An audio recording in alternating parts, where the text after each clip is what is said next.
l'équipe est là et notre invitée c'est Laurie Perret. Salut Laurie. Bonjour. Salut. Alors hier sur Insta tu as écrit, vu l'heure à laquelle ça commence, je suis pas sûre d'être d'accord avec le titre de l'émission qui, on le rappelle, s'appelle On n'est pas fatigué. Alors comment ça va? Eh ben, je suis fatiguée.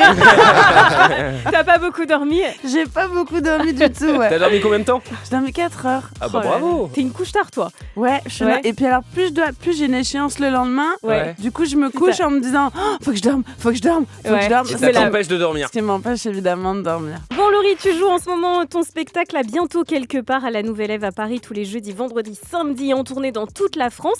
Alors le titre de ton précédent show c'était spectacle alimentaire avant la pension. Bon, t'es de retour sur scène donc j'imagine que la pension c'est mort. On en est où là? La pension, non, écoute, j'ai fait une croix sur la pension. Ah ouais. Mais il m'arrive un truc chambé que je raconte dans le spectacle, c'est que depuis j'ai obtenu la garde alternée. Oui. Ouais. Bah je perds des points de vie tous les jours à cause de ce truc. Bah pourquoi t'as du temps pour toi du coup Parce que bah du coup je sors. C'est ça. C'est semaine Je paire, sors. semaine impair. Exactement. Et alors ce nouveau spectacle s'appelle À bientôt quelque part. Pourquoi t'as choisi de l'appeler comme ça? Parce que j'avais envie de. Je raconte. J'explique d'ailleurs quand j'introduis le spectacle. Ce spectacle, c'est un spectacle dans lequel je vais me présenter parce que le premier spectacle, tout je à joue fait. un personnage. Et du coup, c'est comme un rendez-vous à bientôt quelque part, mais qui est aussi précis que moi, quoi. Voilà. T'es quelqu'un d'imprévisible? Complètement. C'est vrai? À l'engagement me fait très peur. Genre, j'ai du mal à même de booker un truc dans mon agenda, ça me pose des gros problèmes. Ouais. J'ai aucun tatouage, tout ce qui dure trop longtemps, ouais, ça me fait flipper. T'as enchaîné quand même assez rapidement. Il y a 1 an entre ton premier spectacle et celui-là. Pourquoi aussi vite? Et même parce que le cinéma m'a pas rappelé, du coup. On va y venir quand même par rapport au cinéma.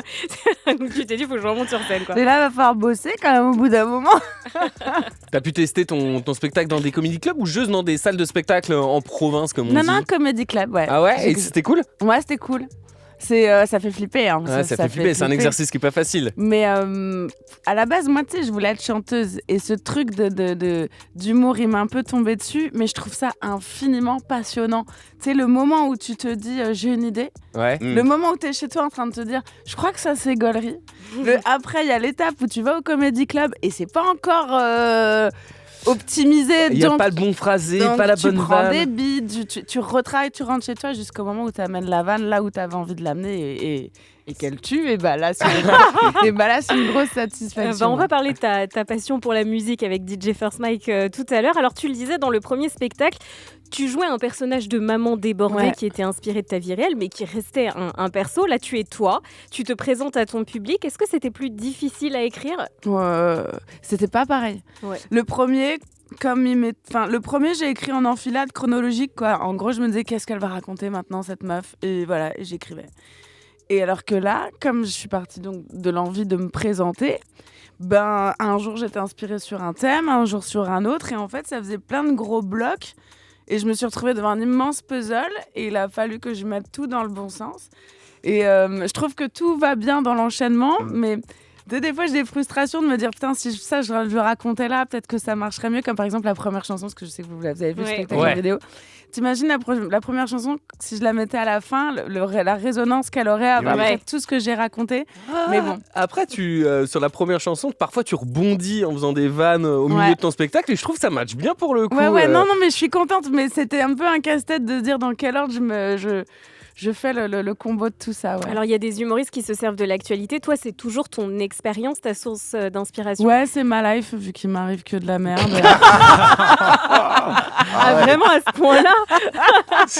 Je dis que je mène une vie parsemée d'embûches que je me suis créée de toutes pièces. Voilà, et c'est pas très faux. Tout est vrai dans ce que tu racontes Je dans ne ton peux pas spectacle? le dire pour des raisons évidentes de justice et de services sociaux. Non. Mais- Par contre, il faut absolument que je te pose une question. Ouais. Est-ce que c'est vrai que l'ONU, l'Organisation mondiale des Nations Unies, là, Ouais. t'a proposé de chanter Ouais. à un de leurs events sur les femmes? Ouais, il y a 2 mois. Mais c'est vrai ça? Parce que Va voir mon Instagram, tu vois, je suis en photo sur un photocall de l'ONU. Ouais. mais c'est une Parce que tu dinguerie. chantes dans le spectacle. Ouais. Et j'ai une chanson. dans laquelle je chante que les femmes de 40 ans vont enculer le monde. Finesse. Et donc, ils m'ont appelé en me disant, voilà, on connaît votre travail, on a entendu parler de votre travail. Je te vois tellement chanter devant les chefs des nations. Et ça, alors, c'était pas l'ONU, c'est une branche associative qui s'appelle l'ONU Femmes, mais qui est tout aussi prestigieuse, quoi, tu vois. Il y avait le ministre, le ministre des femmes, et le ministre du droit des femmes, et plein de ministres, et plein de gens, quoi. C'était un truc très prestigieux, place Vendôme, truc énorme. Et donc, moi, ils m'appellent, ils me disent, voilà, on a entendu parler de votre travail, on aimerait que vous veniez chanter une chanson. Moi, je me dis, je vais leur chanter que je vais enculer le monde, ça va être parfait. Laurie, enfin. Dans le plus grand des calmes. Mais dans le plus grand des calmes. Et elle me dit, pas de problème. Attends, non, mais. T'as envoyé la démo alors, ou pas? Non, oui, c'est ça. Elle me dit, envoyez-moi les paroles. Et donc, moi, je dis, pas de problème, je me démonte pas, tu sais, j'ai mail.com, j'envoie le bail et pas de news, quoi. Ah ouais. Bah, normal. Tu sais qu'elles m'ont tu l'as fait, quoi, tu l'as envoyé, quoi. Mais vraiment. bien sûr que je l'ai envoyé, ils m'ont rappelé, on a fait un Zoom avec les 3 meufs de l'ONU. Non, mais à crever de rire. Et je dis, je vous sens frileuse, j'ai plus de news, là, qu'est-ce qui se passe? Vous voulez pas enculer le monde avec moi? Et elles m'ont dit, écoutez, au vu des événements, parce qu'elles m'ont appelé avant les événements d'israélo-palestiniens. Ouais. Et elles m'ont dit, au vu des événements, des événements géopolitiques, on resserre le line-up. Voilà, écoutez, on vous loue un costume, fermez votre gueule. Ah ouais. Et donc voilà. Dans ton spectacle, tu parles pas mal de sujets illégaux. Alors, drogue et viol, hein, par exemple, pour donner des exemples. T'as pas peur d'avoir des problèmes? De vol. De vol. J'ai dit viol. T'as dit viol. C'est vol. À une lettre près, tu me fous dans la merde. T'as pas peur d'avoir des problèmes avec les sujets comme la drogue ou le vol? C'est pour ça qu'elle dira pas si c'est vrai ou pas. Ouais. Exactement. Écoutez, tout le monde a le droit de raconter des trucs de fiction. Donc, tu vas plus rentrer chez Action. Hein. Ouais, c'est ça. Ouais, alors le truc qui me fait chier, c'est que je pourrais plus péter chez Action. et encore. Bon, tu racontes aussi ton enfance, le fait que tu as été élevé comme un garçon. Ouais. Tu as passé beaucoup de temps avec ton frère, ses potes dans ton enfance, ton adolescence. Et tu dis un truc très intéressant, maintenant je suis une vraie femme. Qu'est-ce que ça veut dire en 2024 être une vraie femme? Être une vraie femme, finalement, je crois que c'est dans la tête, tu vois. C'est-à-dire que moi, je m'autorisais pas à être une meuf parce que comme j'ai grandi avec mon frère, je me suis orientée dans le jeu avec des garçons. J'ai plein de potes, j'ai fait de l'impro à Trappes, si tu veux, comme j'ai toujours eu envie d'être égal à égal, il y avait un truc de séduction que je m'interdisais, donc je m'interdisais une forme de féminité pour pas que ça puisse rentrer dans le jeu, cette séduction. Et puis maintenant, comme je le dis dans le spectacle, je m'en bats les couilles. Mais en tout cas, j'ai toujours été avec des hommes très respectueux. Et enfin, voilà, peut-être aussi que ça m'a aidé à me construire en tant que femme, quoi, de m'assumer, ouais. Est-ce que être une vraie femme, c'est être une connasse de 40 ans? Je sais pas si je tiens la définition de vraie femme. En tout cas, moi, ça y est, j'ai plus de problème avec ma féminité, je suis bien avec. Et je suis une connasse de 40 ans dans un mois. Oh En février? Le 13 février. J'ai 23 mois. Putain, mais vas-y, viens, on fait notre anniversaire ensemble, Chaud. comme ça il va mixer. Gratuitement, génial. Du son et des vannes. J'ai l'impression Trop que ce bien. spectacle, c'est quand même Et ça pourrait être un très bon truc, ça, du son et des vannes. Tu vois? faites On va un duo lancer un ensemble. bail Hein. avec DJ First. On n'aura plus Mike avec nous, Vivi, le matin, c'est terrible. J'ai l'impression quand même que ce spectacle, c'est un petit peu le spectacle de la crise de la quarantaine. T'y crois à la crise de la quarantaine ou pas? En fait, je sais pas si c'est ça qu'on appelle la crise de la quarantaine, mais en tout cas, c'est un très grand chapeau des propos de mon spectacle. C'est que il y a vraiment un truc qui se passe où je me sens archi bien. Je me sens archi bien. J'ai passé un cap. J'explique que je développe mon propre développement personnel qui tient sur une théorie et une pratique, le je m'en bats les couilles, qui est extrêmement libérateur. Je deviens plus sympa avec moi. Enfin, il y a un truc où...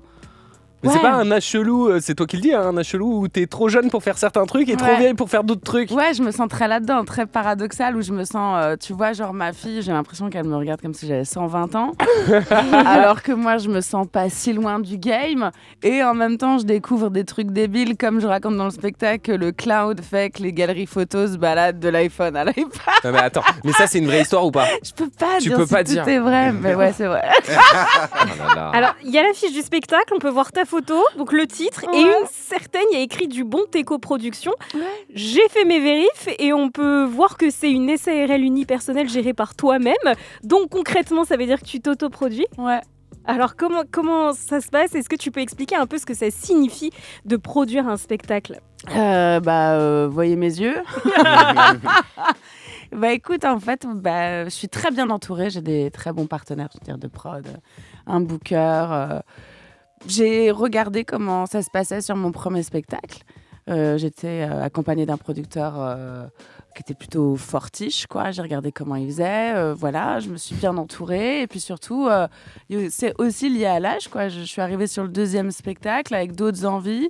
Je me suis beaucoup fait draguer professionnellement. Et puis... en fait, je sais pas, il y avait toujours un truc qui m'empêchait de signer dans une nouvelle prod, tu vois.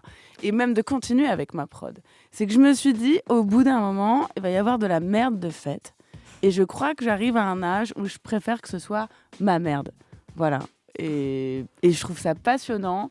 Je suis très investie. J'ai toujours été très investie dans les chiffres, le remplissage, parce que j'aime ça aussi, quoi, tu vois. Tu prends aussi plus d'oseille. Du coup. Je prends aussi plus d'oseille, ouais. C'est le même principe que les rappeurs indépendants. Quand t'es en indé, tu gères tout de A à Z. Et après, forcément, l'oseille... Voilà, ils vont pas me casser les couilles. Après, c'est mon oseille qui va servir à financer tous les problèmes que je vais avoir suite à mes propos dans le spectacle. Ça fera un 3e spectacle gratuit après. Tu pourras faire un show là-dessus. J'ai vu que sur Canal+, tu avais dit que tu envisageais ce spectacle à bientôt quelque part comme ton dernier spectacle. Ouais. Pourquoi ? Cinéma, après ? Parce que comme on se l'a dit tout à l'heure, je sais même pas si on se l'a dit en on ou en off, mais j'ai beaucoup de mal avec l'engagement. Oui, c'était à l'antenne, oui. Okay. Je suis vraiment fatiguée, les gars. Il est 8h26, il est 8h26, waouh. Moi, je suis même pas couchée à cette heure-là. Non, je l'envisage comme mon dernier spectacle parce que je sais pas ce que je suis quelqu'un qui aime beaucoup la liberté. Je sais pas ce que je ferai demain. Là, j'ai envie de faire ce spectacle et j'ai envie de tout donner dedans, sans aucune garantie que j'en referai un autre en vrai. Laurie Perret est avec nous jusqu'à 9h sur Move et Laurie, Fawzi a quelques questions pour toi. Oui, Laurie, je voulais parler de ton féminisme. Oui. Est-ce que déjà, toi, tu te considères comme féministe ? Évidemment. Et comment tu le définirais, en fait ? Je crois que tout le monde doit être féministe, en fait. Je trouve que c'est un non-sujet, en fait, je trouve ça triste que ce soit encore un sujet. Féminisme, c'est tout simplement vouloir l'égalité entre les hommes et les femmes. Voilà. Alors, il y a aussi, il y a certes l'égalité des droits, mais il y a aussi une lutte contre les injonctions, tu vois. Et t'en parles dans tes vidéos et dans ton spectacle. La mère parfaite, il y a quand même beaucoup de pression de la société sur ça. Toi, tu n'hésites pas à dire des gros mots, par exemple, moi, tu vois. ça. Et c'est vrai que dans la société, je peux en dire, par exemple, chat de cohibite, pardon. Pour voir ça passer. C'est bon, les enfants sont à l'école. C'est ça. Ouais, il est 8h33, ça va. J'ai raté. T'as de la chance. Mais justement, cette injonction d'être toujours très distingué et tout, c'est un poids qui pèse sur les femmes. Et toi, tu le dénonces. Je sais pas si je le dénonce, mais je crois que j'essaye d'être. Mais on en parlait tout à l'heure, c'est aussi raccord avec la crise de la quarantaine. Je crois que plus on avance dans l'âge et plus on s'assume et plus on fait un peu ce qu'on a envie de faire et voilà, c'est plus facile. Effectivement, c'est plus facile d'être, en tout cas, de revendiquer ses positions de femme à 40 ans qu'à 20 ans. Ouais, parce qu'à 20 ans, on a envie de rentrer dans un moule, on a envie d'être apprécié sans avoir d'étiquette. Et voilà. Et qu'est-ce que tu conseillerais justement à ces jeunes filles qui ont 20 ans, toi maintenant qui as un peu de recul ? Je leur conseillerais d'être bien dans leur basket, d'essayer au maximum d'être bien dans leur basket face à elles et à l'image qu'elles se renvoient à elles, arrêter d'essayer de rentrer dans un moule. Et puis ceux qui sont pas d'accord, on les emmerde. Voilà. Laurie, j'allais dire autre chose, mais non, j'allais dire un autre gros mot. Il est bien celui-là. Commence pareil. Il est bien, Alors Laurie, tu es une mère célibataire et ça, tu en parles beaucoup dans tes vidéos, dans ton spectacle. Et récemment, c'est vrai qu'on a entendu le désarroi des mères célibataires puisqu'elles étaient ultra représentées lors des émeutes. Du moins un mineur sur 5 qui a participé aux émeutes est issu d'une famille monoparentale. Et c'est vrai que la réponse du gouvernement elle était plutôt sécuritaire avec des stages pour les parents qui vont payer les dégâts. Toi qui connais bien toutes ces questions, comment t'avais vécu toutes ces annonces un peu sécuritaires pour les familles monoparentales ? Écoute, moi j'ai lu un livre qui était formidable, c'est de Samira El Ayachi, qui s'appelle Les femmes sont occupées. Et elle a une phrase que je trouve incroyablement juste et terrifiante. Elle dit le monde est fait pour 2 catégories de personnes, les hommes et les femmes riches. Et c'est vrai, je crois que c'est vrai. Aujourd'hui, pour moi, ça va très bien parce que je gagne mieux ma vie. Donc, j'ai les moyens de faire garder mon enfant. J'ai les moyens de faire du soutien scolaire si jamais il y a une faille ou quelque chose. Et évidemment que l'argent change certaines données. Quand t'es mère, t'es toute seule, que t'es en train de te taper, on te demande de taffer. Enfin, ça aussi, c'est un truc que j'ai lu et qui est extrêmement vrai. On te demande de taffer comme si t'avais pas d'enfant. On te demande d'élever ton enfant comme si t'avais pas de taf. Et en même temps, on te demande d'être une femme séduisante comme si t'avais ni taf ni enfant. Tu vois ?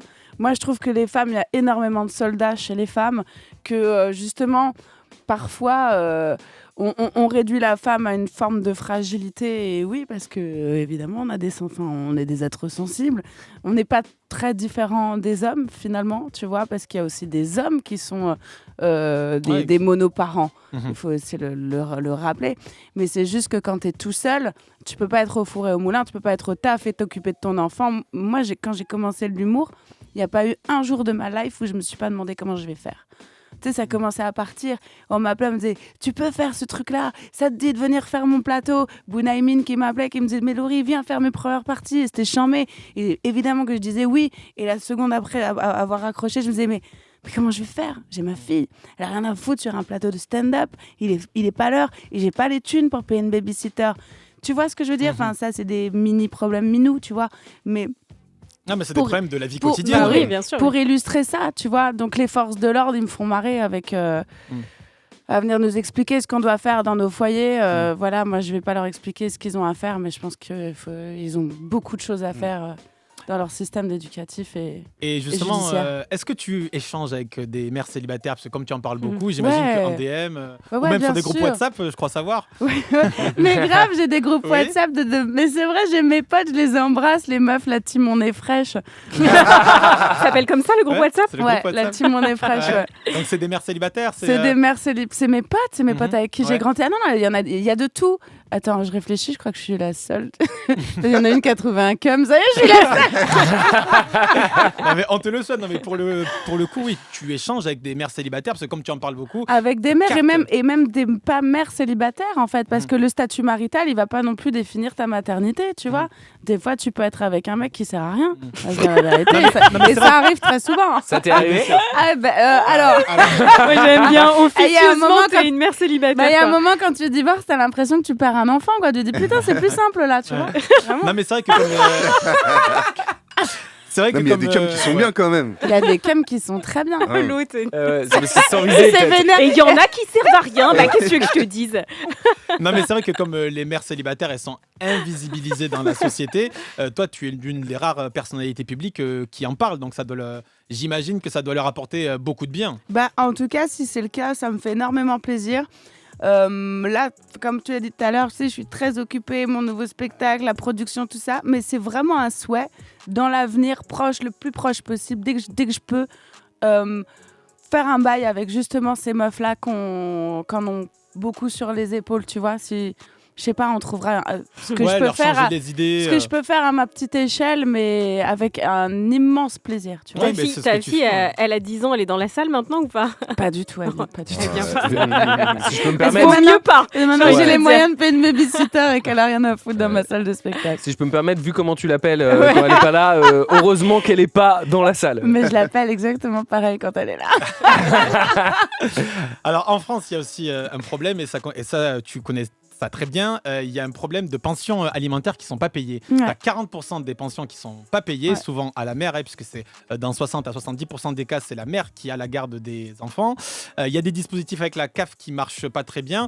Comment ça s'est passé, toi, dans ton cas ? Et est-ce que tu as déjà eu des retours dans ce sens ? Moi, c'est un cas un peu exceptionnel, parce que pourtant, je suis une bonne négociatrice d'habitude. Hein. Mais là, je suis partie, j'ai eu une garde... Sans pension. En fait, on s'est dit, on fait freestyle. Du coup, je me suis retrouvée avec l'enfant sans argent. Voilà. Ouais. Et après, en même temps, c'est moi qui suis partie, puis c'est moi qui me suis éloignée géographiquement, parce que Mon ex est resté dans le 78 et je suis allée à Boulogne. Donc lui, on ne pouvait pas faire de garde alternée puisqu'il ne pouvait pas l'amener à l'école. Et en même temps, il a aussi été très présent quand il a fallu me relayer parce que ma carrière a commencé à fonctionner et que j'avais des tournées. Mais c'est vrai que sur l'oseille, attends, s'il m'entend, je vais lui dire de mettre Move. Non, mais c'est vrai que c'est un vrai problème pour beaucoup de mères, quoi. Mais bien sûr que c'est un vrai problème. La justice, elle marche à l'envers. J'ai lu un truc hier d'une nana qui a porté plainte parce que... Enfin, il y a des trucs horribles qui se passent. Une nana qui a porté plainte parce que son enfant a détecté... Enfin, on a détecté de l'inceste avec le père et l'enfant de la garde a été donné au père. Enfin, on entend des trucs... Ouais. Ah ouais, c'est choquant. Ouais, c'est très choquant, mais c'est pas un cas isolé. Il y en a plein. Bien sûr. C'est hyper choquant. Quand j'étais plus jeune, j'étais éducatrice pendant 6 mois dans un foyer. Tu vois des cas de figure, mais effarants en fait. Il y a un énorme problème, une énorme faille dans la justice en ce qui concerne la protection des enfants et le soutien aux mamans. Ouais. Et puis je trouve que, tu vois, moi par exemple... Pardon, je me citais un exemple, mais parce que oui, c'est ton témoignage. C'est mon témoignage. Mais tu vois, quand j'ai quitté le père de ma fille, j'ai pas pu me loger. Parce que il n'y a pas de place, comme je disais tout à l'heure, il n'y a pas des places pour les très riches, il y a presque une place pour les pauvres parce qu'ils ont des aides, mais moi j'étais moyenne, donc je gagnais moyennement ma vie, j'étais intermittente du spectacle, je ne pouvais pas louer d'appartement, et ils m'ont proposé à 30 ans de me placer dans un foyer pour jeunes filles, tu vois. Ouais, donc effectivement, c'est pas la bonne solution dès qu'on a un enfant. Hein. En tout cas, le statut mère isolée, il est très compliqué parce que tu rentres dans aucune case en fait. Eh bien, force à toutes les mères isolées ce Je matin. vous embrasse, force, gros big up. Laurie, je voulais aussi parler avec toi d'un sujet qu'on a abordé tout à l'heure, c'est le MeToo qu'il y a actuellement dans le monde du stand-up. L'humoriste Sam Melia, il est accusé de violences sexuelles par une vingtaine de femmes. Il y a une enquête qui est actuellement en cours. C'est une journaliste qui recherche des témoignages. Qu'est-ce qui se passe un petit peu dans le monde du stand-up ? Qu'est-ce que tu as vu ? Qu'est-ce que tu as à dénoncer ? Parce que tu as relayé cet appel à témoignage. Il y a un vrai problème de MeToo dans le stand-up ? Alors ça, c'est pas à moi de le dire. Moi, je suis vraiment témoin de rien du tout. Il y a des bruits de couloir, comme il y en a dans toutes les corporations. Bien sûr. En revanche, j'ai bien sûr partagé cet écriteau MeToo et j'encourage toutes celles qui ont subi des violences sexistes ou sexuelles de la part de n'importe qui, que ce soit un humoriste ou n'importe qui. Évidemment qu'il faut en parler. J'envoie un gros big up à Florence Mendes qui a pris ses couilles qui a compilé tous les témoignages. Voilà, au risque peut-être d'être mal vu, de se faire blacklister ou voilà, tout ça. Donc je trouve ça bien parce que encore une fois, elle se substitue pas à la police, à la justice, mais elle fait son travail. Elle sait pas son travail. Son travail de citoyen. En tout cas, elle fait un truc qui pallie à un manque de travail des institutions. Ouais, des institutions. Ouais. Alors là, c'est vrai qu'on est dans les cas les plus graves, mais est-ce que tu dirais qu'il y a du sexisme en fait dans le monde du stand-up ? Parce que c'est vrai que souvent, il y a des humoristes femmes qui se sont exprimées sur le sujet en disant qu'elles n'étaient pas forcément programmées, que dans les festivals, elles étaient un petit peu sur le côté. Alors là, je vais pas me faire que des copines. Je ne témoigne que de ce que moi j'ai vu. En fait, ton témoignage qui nous intéresse. Je trouve que la vie est sexiste, quoi qu'il arrive. Ok, j'ai pas trouvé que l'humour était un milieu pire qu'un autre. Tu vois, par exemple, je travaillais dans la publicité, c'était atroce. Mais le fait est que j'ai une grosse gueule et donc moi, si tu veux, pour le coup, ça va. Et dans l'humour, j'ai jamais eu de problème. J'ai travaillé. Après, je me mets à la place de certaines consoeurs qui peut-être n'ont pas travaillé de fait qu'elles étaient des femmes. Et je trouve ça très pénible. Je connais des cas où des consoeurs n'ont pas travaillé parce qu'elles n'étaient pas compétentes. Donc il ne faut pas non plus qu'elles remettent ça sur le fait que ce sont des femmes. Donc il ne faut pas tout mélanger. Voilà, c'est le monde du stand-up, tu dis, qui souffre des mêmes maux de la société. Ouais, ailleurs. Et après, je connais des femmes qui travaillent très bien et qui n'ont aucun problème parce que ce sont des meufs, tu vois. Et on ira les applaudir fort. Il faut applaudir fort les meufs. Laura Demange, Douli, Laura Felpin, Morgane Cardignan, Nora Hamzaoui. Bérangère Krief, Nawel Madani. Voilà, bah, Tu vois, voilà. Il y en a. Sororité. Voilà. C'est l'humoriste Laurie Perret qui est avec nous ce matin jusqu'à 9h. Et Laurie, on va parler de ta deuxième passion, la musique avec DJ First Mike. Mais c'est vrai que t'as un vrai délire avec la musique, hein, Laurie. hein. Ouais, de ouf. Mais toi- D'ailleurs, je peux te faire une Dis-moi. confidence. Je suis grave contente de te voir en vrai. Laurie, First fan Mike. de DJ First Mike. Comme quoi. on est du 7-8 tous les deux, Ah. tu vois, ça On se resserre sait. les liens, tu vois. Et justement, Laurie, toi, tu as voulu devenir chanteuse, Ouais. chanteuse d'R&B. Ouais. Mais pourquoi ça s'est pas fait? Mais heureusement que ça. Je sais pas. Écoute, mais j'étais à donf. Hein. Mais t'as fait des morceaux. J'ai fait des morceaux. J'ai fait un morceau avec la Oni quand j'étais jeune. Avec la Fouine, La ouais. Fouine, ouais. Mais pourquoi on le trouve pas, ce morceau? Mais il n'est pas sorti. J'ai fait un morceau avec l'Escadrille aussi qui est Ah pas oui, sorti. de Saint-Cyr d'école. Ouais. Toi, tu viens de, on peut dire, D'élancourt. d'Élancourt, où Ouais. il y avait la Morpa. rumeur, il y a Eko Ouais. qui est là-bas. Exactement. Donc t'as baigné vraiment dans le hip-hop depuis ta jeunesse, Bah en vrai. ouais, et puis je pense que quand t'es une meuf et que t'écoutes du hip-hop, les mecs ils font du peura et les meufs elles font un peu du R&B en Ouais. vrai, tu vois. Donc t'étais Donc, un je peu la faisais tout. Wallen, la Jalane. Mais exactement, je faisais tous les refrains de tous les rappeurs. énorme. Mais le morceau avec la Fouine, on peut le trouver où? Nulle part. Il je est crois dans un disque dur quelque part, que- non? Il est sans doute dans un disque dur, ouais. Ouais. Je le trouverai un jour. Je le retrouverai un jour, moi, tu vas voir. Mais t'as eu quand même une expérience de musique dans Mozart. T'as Mozart, participé à l'opéra rock, ouais. ouais. Tout à fait. Comment c'était? C'était génial. La Ouais. comédie musicale, vous La parlez, comédie oui. musicale, ouais. Je foutais trop la merde, alors du coup je suis pas restée. Mais C'est vrai? Mais non. ouais, je faisais grave. Ouais. T'es quoi? T'étais en mode C'est-à-dire diva ou t'étais en mode fous la merde? Non, fous la merde, ouais. Non, mais en fait, j'étais pitre, je faisais rigoler, tu vois. C'est-à-dire que j'aime pas trop m'ennuyer et en fait, ce que j'aimais bien, je partais à la cabine à la régisson, tu vois, Ouais. et je parlais dans les oreillettes des chanteurs et je leur donnais des défis pendant qu'ils étaient sur scène. Et vraiment, Florent Motte, grand joueur, je l'embrasse très fort. D'ailleurs, c'est le compagnon de Zao. Zao, ouais. Et Florent, il relevait grave les défis. On se faisait défoncer par Dovatia, et vraiment. Mais on a bien rigolé, ouais. Ah, bonne expérience. Mais comment t'es arrivé à l'humour? Du coup, t'as commencé par la chanson? En fait, c'était parallèle. C'était vraiment deux vies parallèles. Parce que mon pote, c'était Issa Doumbia. Ouais. Et il faisait de l'impro, un Ouais. trap. Et donc, j'avais 15 ans et j'avais aussi 15 ans quand je chantais. Je faisais les deux, quoi. Ok. Et c'est lui qui m'a fait venir à l'impro. Il m'a dit, viens, il n'y a pas de meuf. Et je pense que ça va te plaire. Et quand je suis arrivée, j'ai adoré. J'ai aussi compris pourquoi il n'y avait pas de meuf. Parce que les mecs, c'était vraiment des gros sauvages. Et c'est devenu mes meilleurs amis jusqu'à aujourd'hui. C'est mes potes, c'est mes frérots. Mais Issa aussi, là, il a le double emploi humour et musique, parce que lui, il est souvent avec Canardo. Ouais, mais il chante pas, Issa. Mais il anime des soirées. Oui, il De temps en anime temps, des il se met soirées. bien, Ça, c'est c'est sa vrai, façon ça, c'est vrai. de kiffer la musique. Tu Ça, vois. c'est vrai. Et t'as commencé aussi donc, à percer dans l'humour, mais t'as un classique dans la chanson, c'est l'accouchement. Et ça fait 1, 3, c'est le nombre de ses doigts. Attends, 3 millions de vues. Non, Il y en a qui n'ont pas. 29 millions. 29 millions. 29 millions. Oh, je suis tombé sur la mauvaise vidéo alors. Il y a quelqu'un qui pompe qui prend de l'oseille sur tes vidéos alors. Ouais, c'est possible. Mais Tant mieux, c'est grand bien lui fasse. incroyable. Donc t'as réussi à allier tes deux passions en vrai. Ouais, bah c'est comme ça que ça a fonctionné en fait. Parce que j'ai toujours eu le cul entre trois chaises, celle de chanter, celle Ouais. de faire rire et celle d'écrire. Hmm. Parce que j'écrivais aussi, j'écrivais pour des chaînes de télé, j'ai travaillé dans des agences de publicité.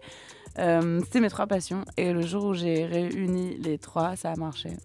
Et faire un album alors du coup, ça pourrait être un concept en vrai. Bah, ça pourrait être un concept. Bah, j'ai commercialisé, j'ai mis en tout cas en ligne les chansons du premier spectacle. Et ça stream. Je sais même pas si ça stream. Bientôt les disques d'or. Charles. On surveille le ciel alors. Toi, il y a un instrument qui te suit partout sur scène, Ouais, c'est ton c'est piano. mon bébé piano, ouais. C'est ton piano. Tu peux nous raconter cette histoire quand même, l'histoire de ce piano. En fait, écoute, même c'est l'histoire de mon entrée dans l'humour. Mm. Le jour où, en fait, un jour, je vais voir une comédie musicale Gollery. Et là, je capte. Je me dis, putain, c'est ça. Ça représente tout ce que j'aime faire. Ça chantait de ouf. C'était hyper marrant et c'était trop bien écrit. Je dis, je vais faire ça. Je rentre chez moi, j'écris une comédie musicale. Ouais. Et j'ai une pote, elle me dit, viens, je fais un concours d'humour. Je suis jurée. Fais-le. Je me dis, qu'est-ce que je vais foutre dans ton concours d'humour? Elle me dit, mais comme ça, tu testes les musiques de ta comédie musicale. Je reste pas con. J'écris une chanson et chez moi, j'ai que le piano jouet de ma fille, tu vois. Et j'écris là-dessus, tu vois. Et après, je suis partie vraiment lâche. Enfin, bref. Et écoute, j'écris là-dessus et je devais être en duo. Il y a un mec qui devait m'accompagner et jouer au piano mieux que moi. Et sauf que 3 jours avant la presta, il me dit je peux pas venir. Il a planté. J'y vais quand même. Je dis à ma pote, parce que c'est pour ça aussi que j'y suis allée. Je dis à ma pote, il y a quoi à gagner? Elle m'a dit le deuxième prix c'est 300 balles. Je dis chant, mais tu m'aides, tu me pistonnes, tu me donnes les 300 balles. Je vais au concours qui était dans une grosse salle, il y avait 700 personnes et tout. Et je gagne la première place. J'étais trop vénère. Énorme. Et la première place, c'était de revenir faire la première partie d'un humoriste confirmé. Ok. Et donc je suis rentrée chez moi et je devais réécrire 20 minutes supplémentaires toute seule. Je me suis dit mais quel enfer cette histoire. Et c'est comme ça que j'ai écrit 1, 2, 3 parce qu'il fallait que que ça dure plus longtemps. Que ça dure plus longtemps. Et au final je chantais ça, on m'a dit putain mais c'est super, c'est à 3 fois 10 minutes, je t'emmène au ski. Et on n'arrêtait pas de me proposer des plans. Putain mais c'est super. Et moi j'étais là, putain ça marche de ouf. Et alors que je voulais faire un album et tous les gens avec qui je faisais de la musique ils m'appelaient, ils me disaient mais Laurie on en est où de l'album? Je dis attends je reviens là, je fais des sketchs, ça marche, mais ça va pas durer, c'est pour l'oseille, je reviens dans 10 mois. Et finalement, ça marche. Ça a duré toute une vie. Et à quand un featuring avec Redouane Arjan?